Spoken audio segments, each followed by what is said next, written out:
નમસ્કાર વિદ્યાર્થી મિત્રો, આગળના લેક્ચરની અંદર આપણે દ્રવ્યના અવયવ ઝેડ વિશેની માહિતી જોઈ હતી. આ ઉપરાંત જે મેક્સવેલના ગતિનો સિદ્ધાંત હતો એમના પર આધારિત આલેખ વિશેની ચર્ચા પણ કરેલી હતી. ઝેડનું મૂલ્ય 1 હોય તો એ વર્તુળક વાસ્તવિક વાયુની વર્તુળક આદર્શ વાયુ જેવી આપણને જોવા મળતી હોય છે. ઝેડનું મૂલ્ય 1 કરતાં વધુ હોય તો ધન વિચલન જોવા મળે અને ઝેડનું મૂલ્ય 1 કરતાં ઓછું હોય તો ઋણ વિચલન જોવા મળે. ઝેડનું મૂલ્ય 1 કરતાં વધુ હશે તો અણુઓ વચ્ચે અપાકર્ષણની માત્રા વધુ જોવા મળશે. જેમ ઝેડનું મૂલ્ય વધુ 1 કરતાં વધુ તેમ અપાકર્ષણ વધુ અને ઝેડનું મૂલ્ય 1 કરતાં ઓછું તેમ અણુઓ વચ્ચે અપાકર્ષણ આપણને વધારે જોવા મળશે. આકર્ષણ વધારે જોવા મળશે. ઝેડનું મૂલ્ય 1 કરતાં ઓછું જેમ ઓછું એમ આકર્ષણ બળની માત્રા આપણને વધુ જોવા મળશે. ત્યાર પછી વિચલન માટેનું જોયું તો કે વિચલન ચલે છે માનાંકમાં z-1. જેમ z-1 માનાંકમાં મૂલ્ય એ ડાયરેક્ટલી વિચલન ઉપર આધાર રાખતું હોય છે. તો આ જે માહિતી છે એ માહિતી પર આધારિત દાખલાઓની ચર્ચા કરીશું અને ત્યાર પછી આપણે જોઈશું કે તાપમાન અને દબાણ સાથે આ ઝેડના મૂલ્યમાં શું ફેરફાર થાય છે. સાથે સાથે આ વિચલન શા માટે જોવા મળે છે તેમના પાછળનું કારણ પણ આપણે આજના લેક્ચરની અંદર જોવાનું છે. તો આ જે માહિતી આપણે જોઈ એના પર આધારિત અહીંયા બે દાખલા આપેલા છે. એમાં પહેલો દાખલો જોઈએ કે 1 મોલ વાયુનું કદ 25 લિટર STPA છે તો વાયુનો સ્વભાવ જણાવો. તો આપણને ખબર છે કે જો ઝેડનું મૂલ્ય 1 હોય તો એ વાયુ આદર્શ વાયુ હશે અને 1 કરતાં વધુ હોય તો એ ધન વિચલન દર્શાવે અને 1 કરતાં ઓછો હોય તો ઋણ વિચલન દર્શાવે અને વાયુ ધન એટલે કે ઝેડનું મૂલ્ય ધન હોય એટલે 1 કરતાં વધુ હોય કે 1 કરતાં ઓછું હોય તો એ હંમેશા વાસ્તવિક વાયુ તરીકે વર્તતો હોય છે. તો આપણે આ વાયુ વાસ્તવિક છે કે આદર્શ છે એમની ચર્ચા કરવાની છે, એની સાબિતી આપવાની છે. તો આગળ આપણે જોઈ ગયા હતા કે ઝેડનું મૂલ્ય, ઝેડનો માટેનું સમીકરણ શું? તો ઝેડના બે સમીકરણ આપણે જોયા હતા. એમાં પહેલું સમીકરણ હતું Z PV/nRT, જ્યાં P એટલે દબાણ, V એટલે વાયુનું કદ, N એટલે વાયુના મોલ, R એટલે વાયુ અચળાંક, T એટલે તાપમાન.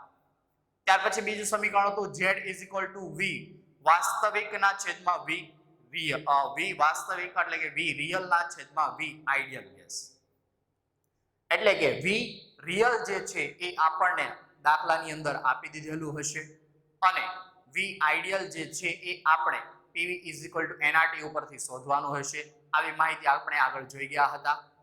હવે આપણે અહીંયા દબાણ STP ની વાત કરેલી છે. તો આપણે અગાઉ જોઈ ગયા અનુસાર કહી શકીએ કે STP એ 1 મોલ વાયુનું કદ તો એ આપણને હંમેશા 22.4 લિટર પ્રાપ્ત થતું હોય છે. તો અહીંયા આપણને જે કદ પ્રાપ્ત થયું V = 22.4 લિટર તો આ દાખલામાં આપી દીધેલું હોય અને આ જે કદ છે એ આદર્શ વાયુ માટેનું કદ કહી શકાય. તો આ થઈ ગયું V આઈડિયલ.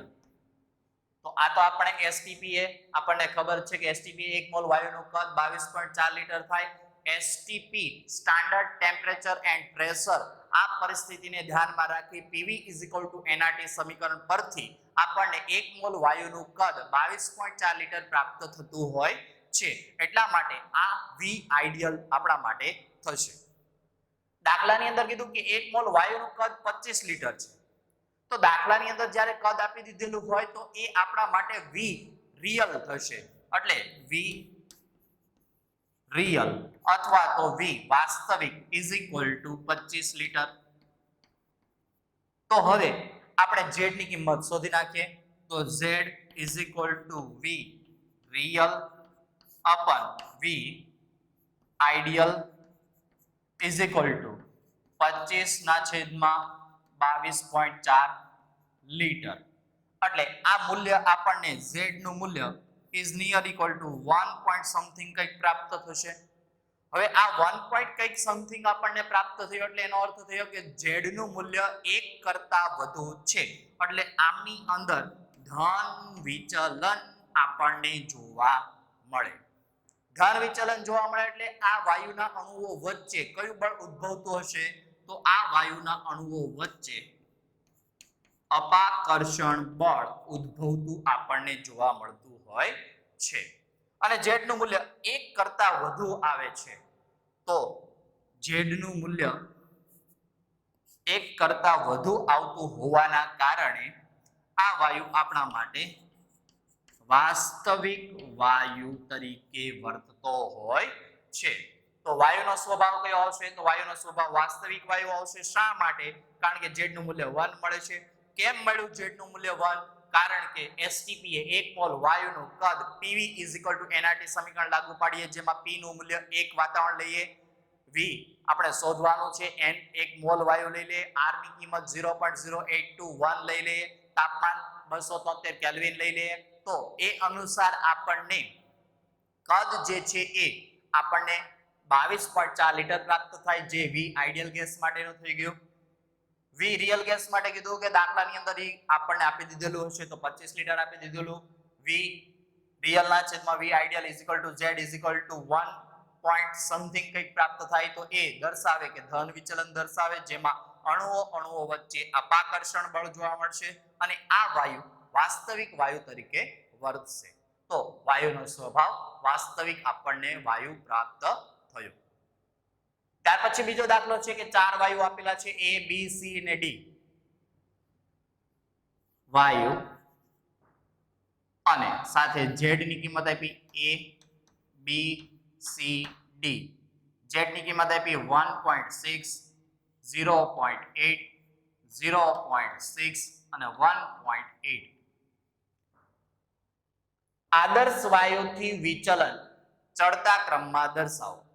તો આદર્શ વાયુથી વિચલન માટેનું આપણે એક સૂત્ર લખાયેલું હતું કે વિચલન ચલે છે માનાંકમાં Z -1.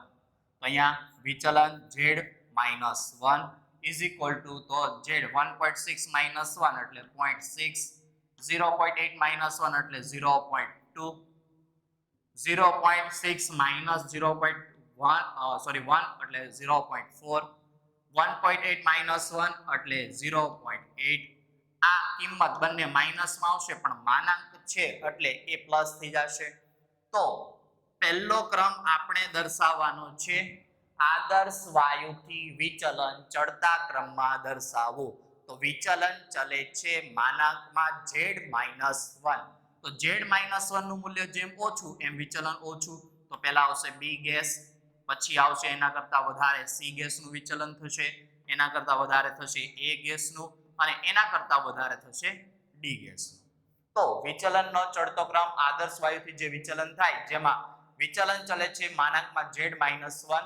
Z -1 માનાંકનું મૂલ્ય જેમ ઓછું એમ વિચલન ઓછું. Z -1 માનાંકનું મૂલ્ય જેમ વધુ તેમ વિચલન વધુ. ત્યાર પછી બીજો મુદ્દો, આકર્ષણ બળનો ચડતો ક્રમ જણાવો. તો આકર્ષણ બળ ક્યારે ઉદ્ભવે? કે જ્યારે Z નું મૂલ્ય 1 કરતા ઓછું હોય ત્યારે. એટલે કે એમની અંદર આપણને ઋણ વિચલન જોવા મળે. એટલે કે એનો અર્થ એવો થાય કે Z નું મૂલ્ય જેમ 1 કરતા ઓછું તેમ આકર્ષણ બળ વધુ.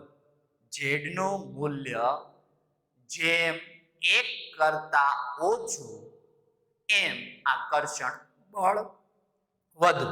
તો અહીંયા Z નું મૂલ્ય જોવા જાવ તો 0.6 અને 0.8. તો 0.6 સૌથી ઓછું એટલે એમનું આકર્ષણ બળ સૌથી વધારે જોવા મળશે. એના કરતા ઓછું આકર્ષણ બળ B માં જોવા મળશે. એના કરતા ઓછું આકર્ષણ બળ આપણને A માં જોવા મળશે અને એના કરતા ઓછું આકર્ષણ બળ D માં જોવા મળે. એટલે આપણને ક્રમ પ્રાપ્ત થયો આકર્ષણ બળનો ક્રમ D A B C. ત્યાર પછી વાત કરીએ ત્રીજો મુદ્દો, અપાકર્ષણ બળનો ચડતો ક્રમ જણાવો. તો Z નું મૂલ્ય 1 કરતા જેમ વધુ તેમ અપાકર્ષણ બળ વધુ આવી નોંધ લખાવેલી હતી. તો Z નું મૂલ્ય 1.6 1.8 સૌથી વધારે 1.8 તેમાં અપાકર્ષણ વધુ જોવા મળશે. એના કરતા ઓછું એમાં એના કરતા ઓછું બી માં અને સૌથી ઓછું સી માં આપણને જોવા મળે. તો આપણનો જે જવાબ હતો એ ત્રણે ત્રણ મુદ્દાઓની અહીંયા આપણે ચર્ચા કરી દીધી. પહેલામાં વિચલનનો ચડતો ક્રમ, બીજામાં આકર્ષણ બળનો ચડતો ક્રમ અને ત્રીજામાં અપાકર્ષણ બળનો ચડતો ક્રમ લખવાનો હતો. તો આ બંને ઝેડ આધારિત જે સવાલ પૂછાય અથવા તો નીચે તમને ઓપ્શન આપી દીધેલા હોય કે નીચેના પૈકી કયો ઓપ્શન સાચો છે એ સિલેક્ટ કરવાનો, તો એ સિલેક્ટ કરીને કરી શકો છો. અને વાસ્તવિક વાયુ તરીકેની વર્તણૂક દર્શાવે તો એમના વિશેની માહિતી. તો પહેલા આટલું લખી દો.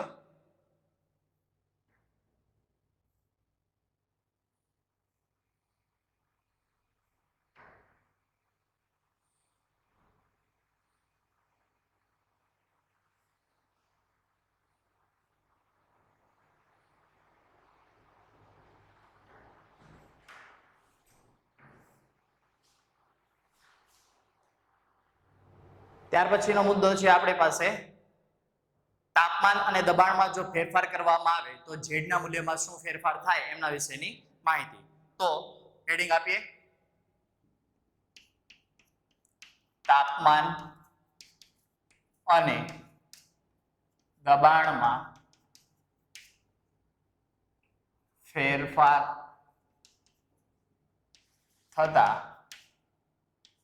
ઝેડના મૂલ્યમાં થતો ફેરફાર. હવે આપણને ખબર છે કે વાસ્તવિક વાયુ જે છે એ વાસ્તવિક વાયુ નીચા દબાણે અને ઊંચા તાપમાને આદર્શ વાયુ તરીકે વર્તતો હોય છે. તો આ જે વાયુ છે એ વાસ્તવિક વાયુ માટે ઝેડનું મૂલ્ય આપણે 1 કરતા વધુ પણ હોઈ શકે અને 1 કરતા ઓછું પણ હોઈ શકે. તો એના ઉપરથી આપણે એમ કહી શકીએ કે કાં તો તાપમાનમાં તમે ફેરફાર કરો કાં તો દબાણમાં ફેરફાર કરો તો એમના કારણે ઝેડના મૂલ્યમાં ફેરફાર થશે. અને ઝેડના મૂલ્યમાં ફેરફાર થાય તો એના આધારે કઈ કઈ પરિસ્થિતિ નિર્માણ થતી હોય, એમના આલેખ કેવા પ્રાપ્ત થતા હોય એમના વિશેની માહિતી જોઈએ. તો સૌપ્રથમ આમની અંદર કેસ 1 આપણે આપીશું. કેસો 1 કે જેમાં દબાણમાં ફેરફાર કરવામાં આવે તો ઝેડના મૂલ્યમાં શું ફેરફાર થાય એમના વિશેની માહિતી જોઈએ. તો સૌપ્રથમ વાત કરીએ તો આપણી પાસે એક આલેખ હશે.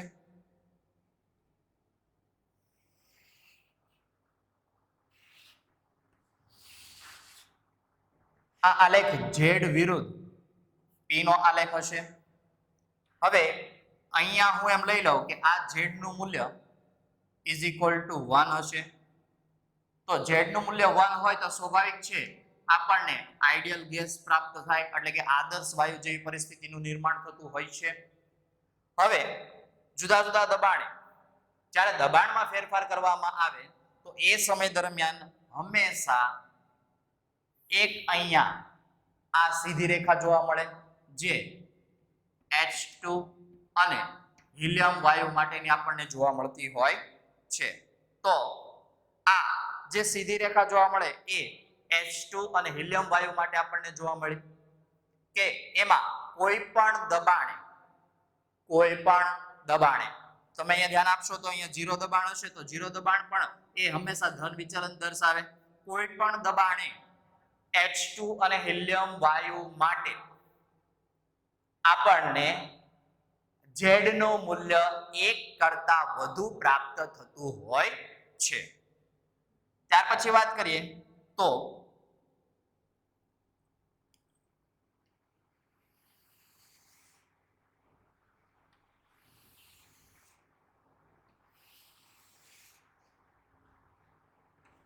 N2 માટે થઈ ગયો, આ O2 વાયુ માટે અને આ આપણા માટે થઈ જશે મિથેન.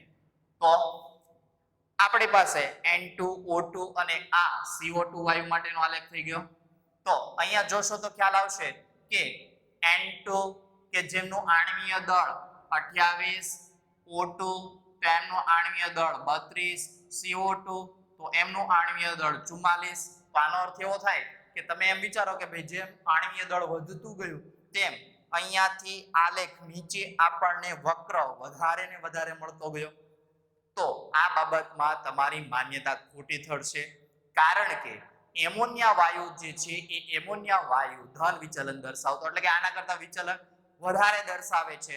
ભલે આણ્વીય દળ ઓછું છે તેમ છતાં પણ આણ્વીય દળ ઓછું હોવા છતાં પણ એમોનિયા વાયુનું વિચલન વધુ જોવા મળે છે. એટલે કે તમે આણ્વીય દળ ઉપરથી વિચલન વધુ થશે કે ઓછું થશે એમના વિશેની ધારણા કરી શકતા હોતા નથી. તો આ બાબતનું ખાસ ધ્યાન રાખવું. અને આ જે પણ કઈ પરિસ્થિતિ છે એ હંમેશા ધ્યાન રાખજો, જુદા જુદા વાયુ માટેની પરિસ્થિતિ લાગુ પાડેલી છે કે જેમાં તાપમાન જે છે એ તાપમાન સમાન લાગુ પાડવામાં આવતું હોય છે. સમાન તાપમાને જુદા જુદા વાયુ માટે Z વિરુદ્ધ P નો આલેખ દોરવામાં આવે ત્યારે હિલિયમ અને હાઇડ્રોજન વાયુ માટે Z નું મૂલ્ય હંમેશા ધન મળશે, એટલે કે હંમેશા એ ધન વિચલન દર્શાવશે. ધન વિચલન જોવા મળે. જ્યારે બાકીના બધા વાયુઓ છે એ વાયુઓ ધન વિચલન પણ દર્શાવે અને ઋણ વિચલન પણ દર્શાવે. આ ઉપરાંત અહીંયા વાત કરીએ તો N2, O2 અને CO2 જેવા વાયુઓ છે જેમનું આપણને ઋણ વિચલન જોવા મળે છે.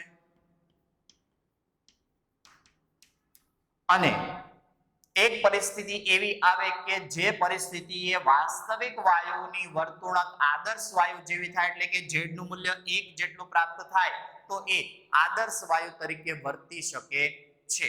તો આ આલેખ ઉપરથી આપણે એમ કહી શકીએ કે જેમ અહીં દબાણમાં વધારો થાય તેમ આ વક્ર નીચે જતો જશે અને વક્ર નીચે જેમ જેમ જતો જાય એમ આપણને વિચલન વધુ જોવા મળતું હોય છે.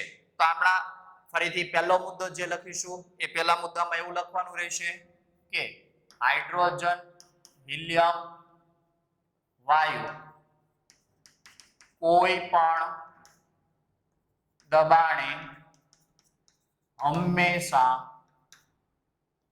ધન વિચલન દર્શાવે છે. આ એક મુદ્દો ખાસ ધ્યાન રાખવાનો. બીજા મુદ્દામાં એવું કહે છે કે એટલે કે આમાં સીધી રેખા મળશે હાઇડ્રોજન અને હિલિયમ વાયુ માટે. જ્યારે બીજા વાયુ ધન તેમજ ઋણ વિચલન દર્શાવે તો તેનો આલેખ વક્ર પ્રાપ્ત થાય. જ્યારે આ સીધી રેખા આપણને પ્રાપ્ત થશે. જ્યારે બીજા વાયુ માટે ધન વિચલન કે અથવા તો ઋણ વિચલન દર્શાવે તો તેમનો આલેખ હંમેશા આપણને વક્ર પ્રાપ્ત થશે. ત્યાર પછી વાત કરી દઈએ કે દબાણ અને વિચલન. દબાણ તમે જો નીચું રાખો, નીચું દબાણ હશે તો ઋણ વિચલન જોવા મળશે, ઊંચું દબાણ હશે તો આપણને ધન વિચલન જોવા મળશે. તો આ બાબત પણ ખાસ ધ્યાન રાખવી કે જેમ દબાણ ઓછું એમ વિચલન ઋણ, દબાણ વધુ તેમ વિચલન આપણને ધન પ્રાપ્ત થતું હોય છે. ત્યાર પછીની વાત કરીએ કે વક્રનો ભાગ જેટલો નીચો, વક્રનો જેટલો ભાગ, જેમ આપણે આગળ આલેખ જોયા તો આ ભાગ જે ટોપ ઉપરનો ભાગ છે પીક ઓફ ધ કર્વ કહી શકતા હતા, તો એમ આ ડીપ ઓફ ધ કર્વ કહી શકાય. આ રીતનો જ્યારે વક્ર મળતો તો આ પીક ઓફ ધ કર્વ કહેતા હતા, તો એ રીતે આ ડીપ ઓફ ધ કર્વ કહેવાશે. તો ડીપ ઓફ ધ કર્વ જેમ વધુ, ડીપ ઓફ ધ કર્વ વધુ તેમ વિચલન વધુ જોવા મળે. ડીપ ઓફ ધ કર્વ વધુ તેમ વિચલન વધુ જોવા મળે. અને ડીપ ઓફ ધ કર્વ જેમ વધુ એમ વિચલન વધુ. કયું વિચલન વધુ? તો ઋણ વિચલન આપણને વધુ જોવા મળે.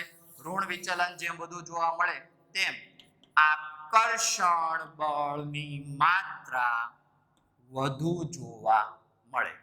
તો આ બાબત ખાસ ધ્યાન રાખવી કે જેમ આ ડીપ વાળો ભાગ છે આ ઓછો છે, અહીંયા વધુ છે, અહીંયા એના કરતા પણ વધુ છે. ડીપ ઓફ ધ કર્વ ઊંડાણ વાળો ભાગ ઓછો તેમ વિચલન ઓછું અહીંયા વિચલન વધુ, એના કરતા વિચલન અહીંયા વધુ. જેમ વિચલન વધુ તેમ આકર્ષણ બળની માત્રા વધુ જોવા મળે છે. તો આ બાબત ખાસ ધ્યાન રાખવી. ફરીથી વાત કરી દઈએ.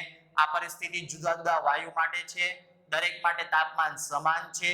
Z વિરુદ્ધ P નો આલેખ દોરવામાં આવે ત્યારે હંમેશા H2 અને હિલિયમ માટે હંમેશા ધન વિચલન એટલે કે સીધી રેખા જોવા મળશે અને બાકીના વાયુ ધન વિચલન પણ દર્શાવી શકે, ઋણ વિચલન પણ દર્શાવી શકે અને એની માટેનો આલેખ હંમેશા વક્ર પ્રાપ્ત થશે. દબાણ જેમ ઓછું, કારણ કે આપણે વાત કરીએ સમીકરણ શું, Z PV NRT. દબાણ ઓછું તો Z નું મૂલ્ય 1 કરતા ઓછું મળે, દબાણ વધુ તો Z નું મૂલ્ય 1 કરતા વધુ, 1 કરતા વધુ તો ધન વિચલન, 1 કરતા ઓછું તો ઋણ વિચલન. ડીપ ઓફ ધ કર્વ જેમ અહીંયા ઊંડાણ વાળો ભાગ ઓછો તેમ ઋણ વિચલન ઓછું, આકર્ષણ બળ ઓછું. ડીપ વાળો ભાગ જેમ વધુ, ઊંડાણ વાળો ભાગ જેમ વધુ તેમ ઋણ વિચલન વધુ, આકર્ષણ બળની માત્રા વધુ જોવા મળે અણુ અણુ વચ્ચે. તો આ થઈ ગઈ. દબાણમાં તમે ફેરફાર કરો તો એના લીધે ઝેડના મૂલ્યમાં શું ફેરફાર થાય એમના વિશેની માહિતી. તો પહેલા આટલું લખી દો, ત્યાર પછી તાપમાનમાં થતા ફેરફાર આધારિત કેસ નંબર 2 ની વાત કરીશું.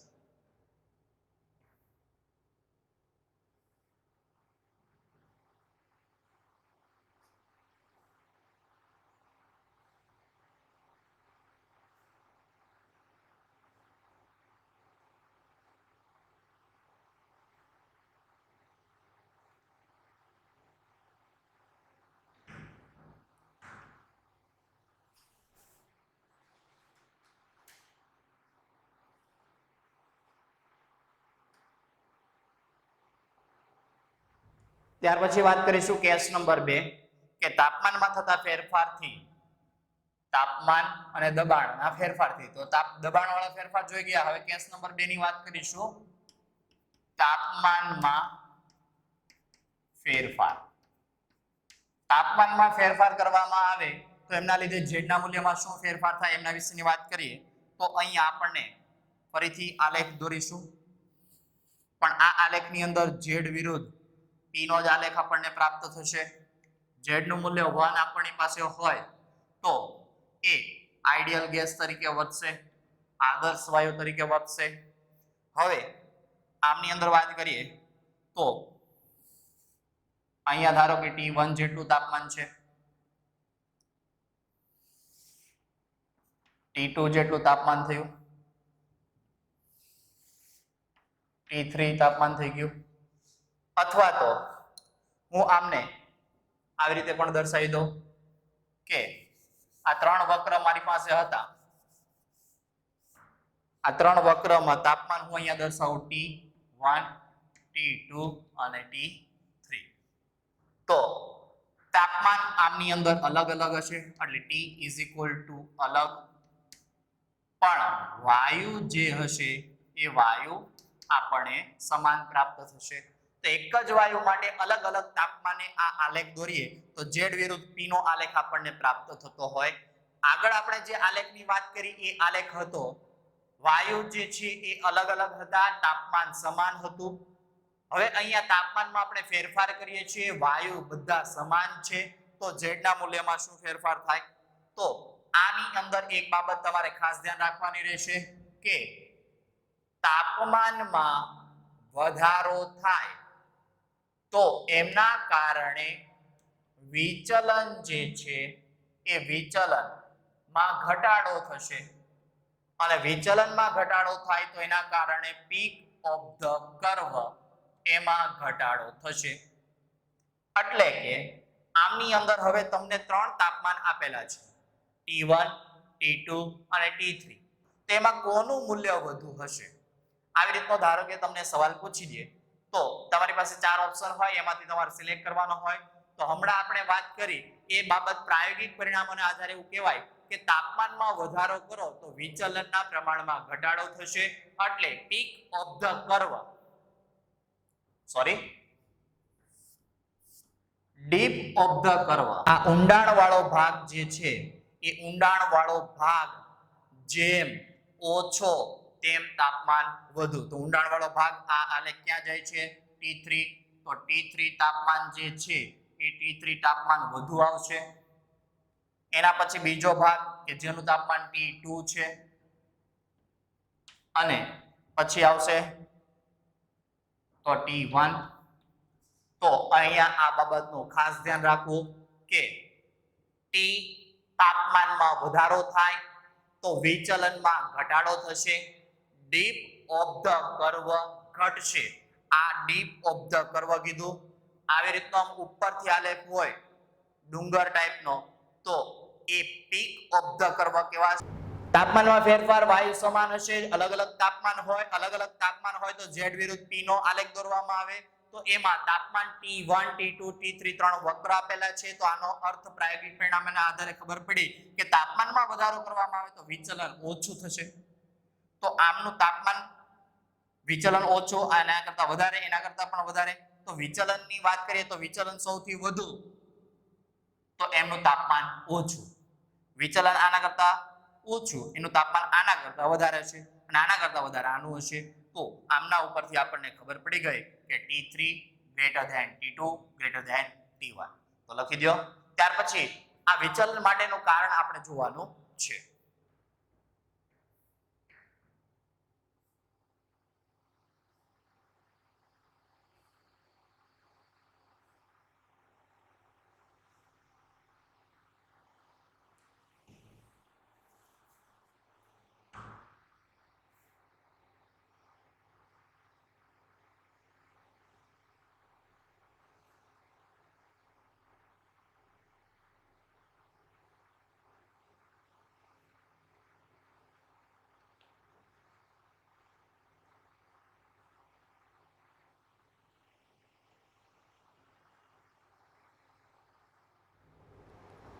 ત્યાર પછી વાત કરવાની છે કે વાસ્તવિક વાયુ જે છે એ આદર્શ વાયુથી શા માટે વિચલન દર્શાવે છે, એ વિચલન માટેનું કારણ. તો હેડિંગ આપીએ આદર્શ વર્તુળથી વિચલન માટેનું કારણ. આદર્શ વાયુથી વિચલન થાય છે એમના માટેનું કારણ નંબર 1. શા માટે વિચલન થાય છે? તો પહેલા વાત કરીએ રિયલ ગેસ એટલે કે આ વાસ્તવિક વાયુ હશે અને બીજું આઈડિયલ ગેસ. તો આઈડિયલ ગેસ જે છે એમના અણુઓ, તો એમના અણુઓનું જે કદ છે એ અણુઓનું કદ ખૂબ જ નહિવત હોય છે. અને ખૂબ જ નહિવત હોય એટલે અવગણ્ય પણ કહી શકાય. અવગણ્ય જેટલું આપણે કહી શકીએ છીએ કે આઈડિયલ ગેસ જે છે એ આઈડિયલ ગેસના અણુઓનું કદ ખૂબ જ નહિવત હશે. એટલે અહીંયા હું તમને બતાવું છું એના કરતાં પણ ખૂબ જ સૂક્ષ્મ હશે. અહીંયા મેં તમને દેખાય એટલા માટે થોડું મોટું દર્શાવેલું છે એટલે ખૂબ જ સૂક્ષ્મ હશે અને એ કદ ખૂબ જ નહિવત અવગણ્ય બરાબર આપણે કહી શકીએ છીએ. જ્યારે રિયલ ગેસની વાત કરીએ તો રિયલ ગેસના અણુઓ જે છે એ રિયલ ગેસના અણુઓનું કદ એ કદ નોંધપાત્ર હશે. નોંધપાત્ર છે એટલે એને અવગણી ન શકાય એ રીતનું હશે. એટલે કે આઈડિયલ ગેસના અણુઓનું કદ જે છે ખૂબ જ નહિવત હોય છે, અવગણ્ય બરાબર કહી શકાય. જ્યારે રિયલ ગેસના અણુઓનું કદ નોંધપાત્ર હોય છે. હવે ઉદાહરણ તરીકે હું તમને આપું તો મારી પાસે એક પાત્ર છે. આ પાત્રની અંદર હું વાયુ ભરેલો છે. આ પાત્રની અંદર જ્યારે મેં વાયુ ભરેલો છે તો આ વાયુ ઉપરથી જે દબાણ લાગુ પડે છે P એક્સટર્નલ છે, P બાહ્ય દબાણ એમને પર લાગુ પાડવામાં આવે છે. હવે જ્યારે P એક્સટર્નલ જે છે એના મૂલ્યમાં હું ખૂબ જ વધારો કરું છું.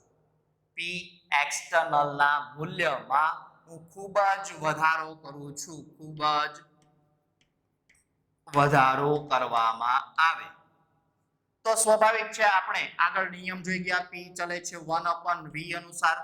ખૂબ જ દબાણમાં વધારો કરવામાં આવે તો એમના કદમાં શું થશે? તો એમના કદમાં ઘટાડો થશે. તો કદમાં જ્યારે ઘટાડો થાય છે,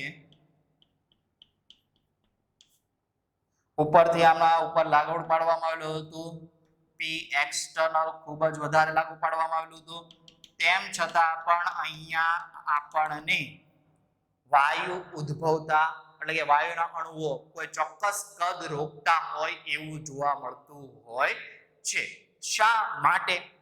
તો એમાં વાત કરીએ અનુસાર કે આમનું જે કદ છે નોંધપાત્ર હશે, જ્યારે આમનું કદ ખૂબ જ નહીવત હોય એટલે અવગણ્ય બરાબર હોય, જ્યારે અહીંયા ચોક્કસ કદ આપણને જોવા મળ્યું, કારણ કે આપણી પાસે જે પણ કઈ વાયુઓ છે એ બધા વાસ્તવિક વાયુ છે. આદર્શ વાયુ સંભાવના એટલે કે આદર્શ વાયુ હોવાની સંભાવના છે જ નહીં, આદર્શ વાયુ જેવું કંઈ છે જ નહીં, કેમ કે આપણી પાસે જે પણ કઈ વાયુઓ છે બધા વાસ્તવિક વાયુ છે અને એ દરેકે દરેક વાસ્તવિક વાયુ જે છે એ ચોક્કસ કદ ધરાવતા હોય છે. કારણ કે અહીંયા તમે દબાણમાં વધારો કરશો એટલે સ્વાભાવિક છે એ વાયુના અણુઓ એકબીજાની નજીક આવશે અને એ વાયુના અણુઓનું રૂપાંતરણ પ્રવાહીની અંદર આપણને થતું જોવા મળતું હોય છે.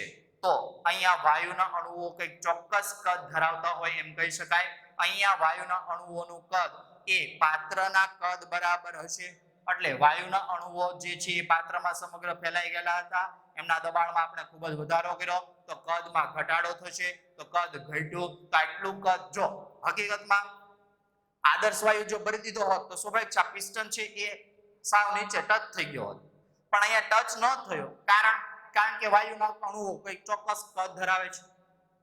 જો એ હકીકતમાં આદર્શ વાયુ હોત તો એ આ પિસ્ટન જે છે નીચે દબાઈ ગયો હોત, આ પિસ્ટન અને આ પાત્રની જે તળિયું છે એ બંને એકબીજા સાથે ચીપકી ગયા હોત એટલે કે એકબીજાને ટચ થઈ ગયેલા હોત, પણ અહીંયા ટચ થઈ ગયેલા જોવા મળતા નથી. તો એનો અર્થ એવો થાય કે વાયુના અણુઓ કંઈક ચોક્કસ કદ ધરાવતા હશે અને આ અણુઓ કદ ધરાવતા હોય તો વાયુના અણુઓ જ્યારે કુલ દબાણ આપવામાં આવે, વધારે પ્રમાણમાં દબાણ આપવામાં આવે તો એ સમય દરમિયાન આપણને અહીંયા બીજું કારણ પ્રાપ્ત થાય કે વાયુના આ જે પણ કંઈ અણુઓ હશે, રિયલ ગેસના અણુઓ, એ અણુઓ